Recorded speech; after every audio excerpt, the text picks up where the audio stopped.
Le Seigneur soit avec vous.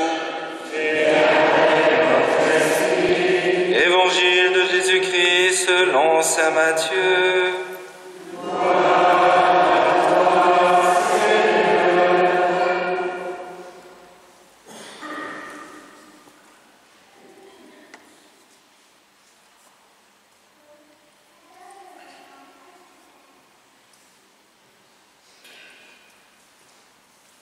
Quand Jésus apprit l'arrestation de Jean le Baptiste, il se retira en Galilée. Il quitta Nazareth et vint habiter à Capharnaüm, ville située au bord de la mer de Galilée, dans les territoires de Zabulon et de Nephtali. C'était pour que soit accomplie la parole prononcée par le prophète Isaïe. Pays de Zabulon et pays de Nephtali, route de la mer et pays au-delà du Jourdain, Galilée des nations, le peuple qui habitait dans les ténèbres a vu une grande lumière.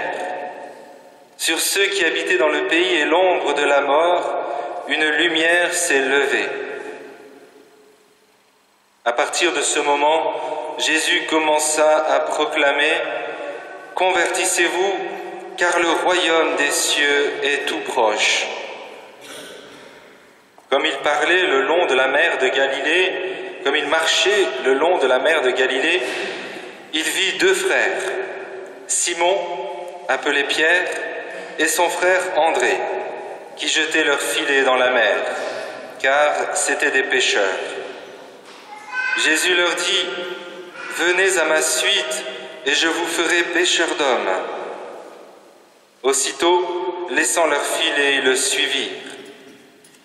De là, il avança et il vit deux autres frères, Jacques, fils de Zébédée, et son frère Jean, qui étaient dans la barque avec leur père, en train de réparer leurs filets. Il les appela, aussitôt laissant la barque et leur père, ils le suivirent.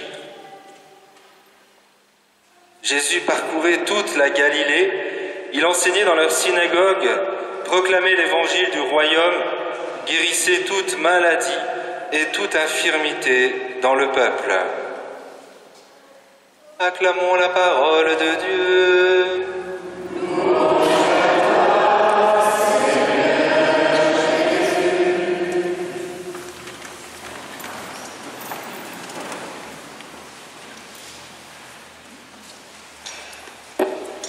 Nous sommes au début de l'année liturgique et nous voyons et nous méditons un passage de la vie de Jésus au début de son ministère. Ce qui nous invite à méditer nous-mêmes sur cette rencontre avec le Christ, une rencontre avec Jésus que dans l'évangile que nous venons de lire, Jésus fait avec Pierre et André, Jacques et Jean. Il y a plusieurs affirmations importantes, je dirais, pour nourrir notre vie et notre relation avec Jésus.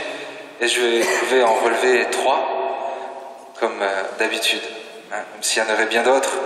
Et la première, vous voyez, c'est cette prophétie d'Isaïe que l'évangéliste Matthieu cite pour montrer que Jésus accomplit les prophéties de l'Ancien Testament. Et la prophétie d'Isaïe, reprise par l'évangéliste Matthieu, dit « Le peuple qui habitait dans les ténèbres a vu une grande lumière. »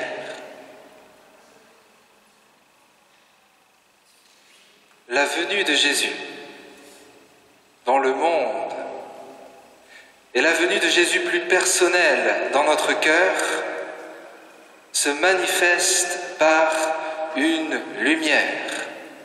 C'est important de bien l'entendre et de bien voir tout ce que cela signifie. Alors d'abord, c'est quelque chose que nous pouvons expérimenter. Vous voyez, aujourd'hui, quand j'ai lu l'Évangile, je me suis dit, peut-être avec un petit peu de chance, il y aura un rayon de soleil, parce que souvent, le dimanche matin, il y a un rayon de soleil qui vous éclaire. C'est arrivé pratiquement toutes les dernières semaines, sauf qu'aujourd'hui, où on parle de lumière, ça n'arrive pas. Bon. Mais c'est beau. Enfin, vous ne vous voyez pas, mais vous êtes beau quand vous êtes... Bon, même quand vous n'êtes pas éclairé, là, vous êtes beau aujourd'hui, mais vous êtes encore plus beau quand il y a cette lumière qui descend sur vous, parce que c'est vraiment exactement ce qui se vit dans une Eucharistie. Et vous savez que normalement une église, elle est construite orientée vers l'est, et la messe est célébrée le matin. Pourquoi? C'est pas simplement pour avoir une règle, c'est parce que justement quand la messe est célébrée, eh bien on assiste au lever du soleil qui vient éclairer l'assemblée. Alors nous on n'est pas du tout orienté dans le bon sens, mais comme maintenant on célèbre la messe à midi, ça fonctionne très bien. En plus avec un beau vitrail qui diffuse cette lumière. La venue de Jésus est lumière dans notre vie. Et pourquoi est-ce que j'insiste dessus? Parce que notre monde, notre société, ce que vous allez entendre dans des reportages à la télé, ce que vous allez entendre dans votre lieu de travail, c'est de vouloir associer justement notre foi à de l'obscurantisme. Et on voit bien là le cœur de l'homme qui, finalement, a du mal à accepter la lumière. Contrairement à ce que l'on pourrait croire, ce n'est pas si facile de laisser la lumière entrer dans notre cœur. La venue de Jésus se reconnaît par une lumière qu'il met dans notre vie et qui se traduit sur nos visages. Vous voyez, si la lumière de Jésus vraiment éclaire notre cœur, eh bien notre vie, ça retransparaît sur notre visage.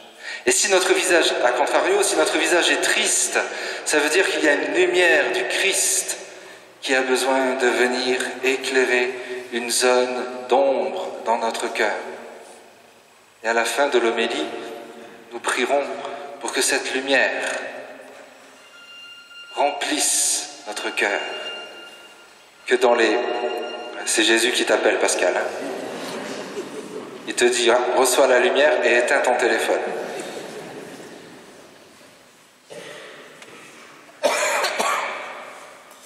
Vous savez, cette lumière, on a besoin de la recevoir régulièrement. La vie fait que facilement, sans nous rendre compte, eh bien, nous pouvons laisser un petit peu d'obscurité prendre sa place.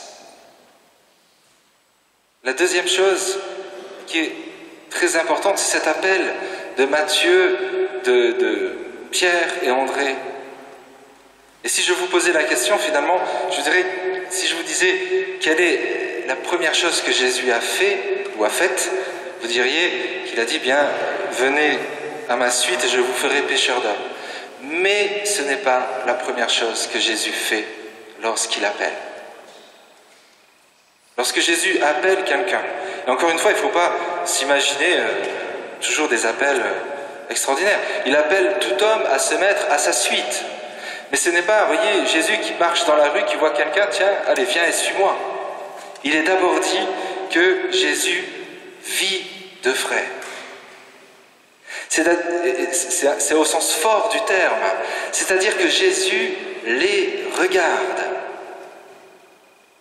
Il ne peut pas y avoir d'appel de Dieu si on ne fait pas d'abord cette expérience de Jésus qui me regarde. Est-ce que vous avez déjà pensé, moi j'y pense des fois, si par exemple le Christ revenait, vous savez qu'il va revenir un jour le Christ, bon, on ne sait pas quand, et que Jésus me regarde moi, on va se sentir comment? J'en sais rien. Au retour du Christ, je ne sais pas comment ça va se passer, en tout cas il va venir. Il va poser son regard sur Marie-Laure. Pas que toi,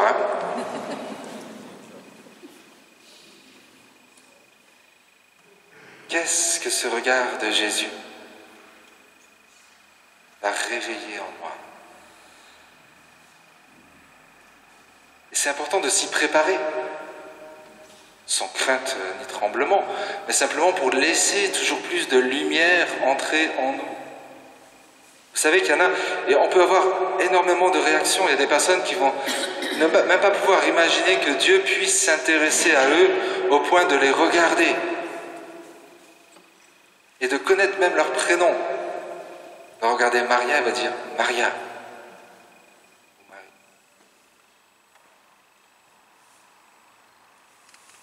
est-ce que je crois que Jésus peut poser son regard sur moi? Est-ce que je suis suffisamment aimable et signifiant pour que Jésus me connaisse par mon nom et qu'il pose son regard sur moi? Vous savez, on est tous blessés par le regard.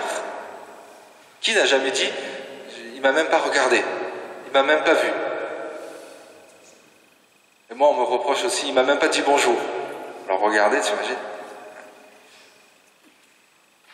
On est tous blessés par un regard que l'on aurait aimé voir se poser sur nous et qui ça n'a pas été le cas. À commencer parfois par nos propres parents. Vous savez, parfois les enfants ils font du cri, ils font des cris. C'est pénible, mais peut-être qu'on oublie que c'est parce qu'ils veulent être regardés. Et nous sommes comme ça aussi vis-à-vis de Dieu. Est-ce que Jésus peut poser son regard sur moi? Et voyez, c'est aussi le piège du démon. Nous, on a tout de suite peur en disant « oulala, mais si Jésus m'appelle, qu'est-ce qu'il va me demander? Qu'est-ce qui va devoir être changé et transformé dans ma vie ?» Et si on se pose, ou si on a ce genre de crainte, c'est parce qu'on n'a pas encore goûté ce regard de Jésus posé sur nous, qui enlève toute obscurité et qui enlève toute crainte et qui nous fait découvrir que finalement ce que Jésus nous propose, c'est les béatitudes, c'est-à-dire d'être heureux. Jésus le voit et ensuite il lui parle. Et c'est important de prendre cela dans l'ordre. Et voyez, ce qui montre bien que lorsque Jésus regarde, il nous montre qu'il nous connaît. On peut se dire, mais Jésus dit, je trouve ça un petit peu un jeu de mots facile. Lorsque Jésus dit, venez à ma suite et je vous ferai pécheurs d'hommes. Alors qu'on vient de dire que Pierre et André sont des pécheurs. On pourrait penser quand même, bon, venant de Jésus, fils de Dieu, c'est un peu facile. Mais non. Ce qui nous est dit par là, c'est que effectivement, l'appel de Dieu vient rejoindre Pierre et André dans ce qu'ils sont.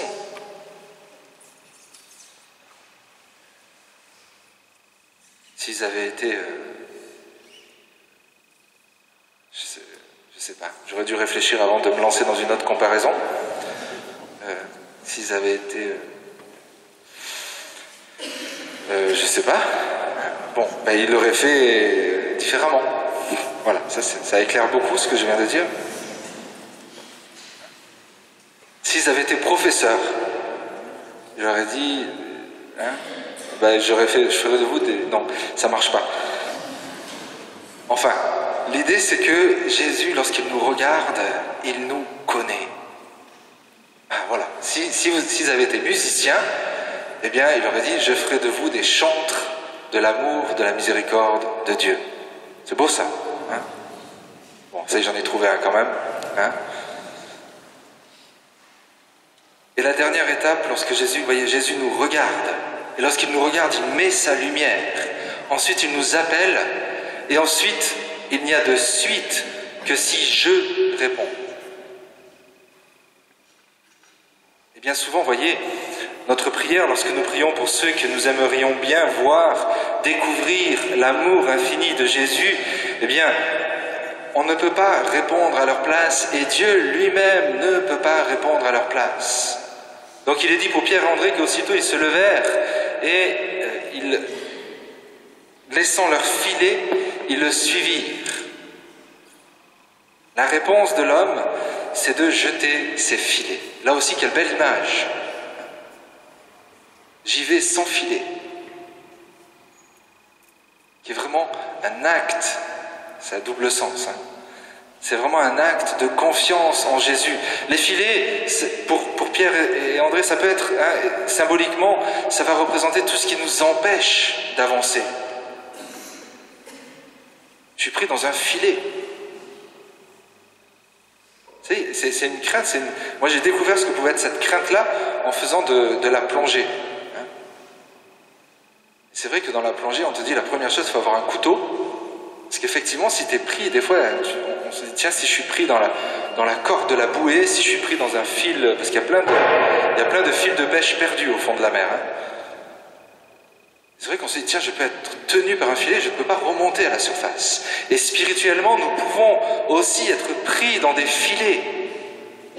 Et l'efficacité de l'appel et de la parole de Dieu, c'est de nous donner la force et la grâce de jeter, d'abandonner nos filets.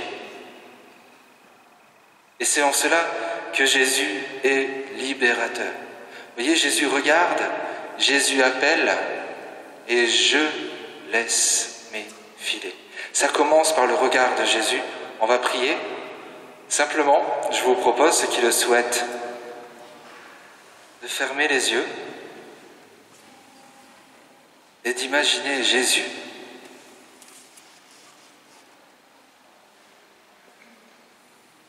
Jésus, vrai homme.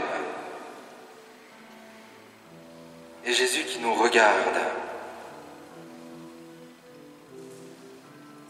Un regard rempli d'amour, de miséricorde.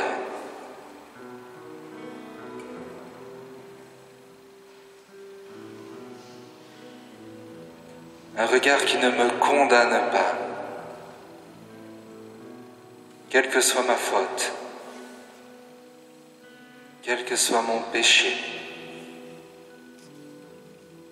Le regard de Jésus est un regard qui guérit.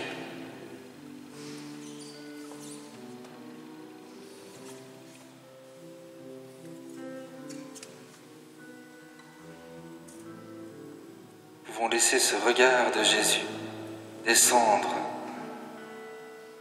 transformer notre cœur, guérir ce qui est blessé, nous donner de pardonner les offenses qui nous ont été faites, nous permettre de donner ce que nous pouvons retenir égoïstement.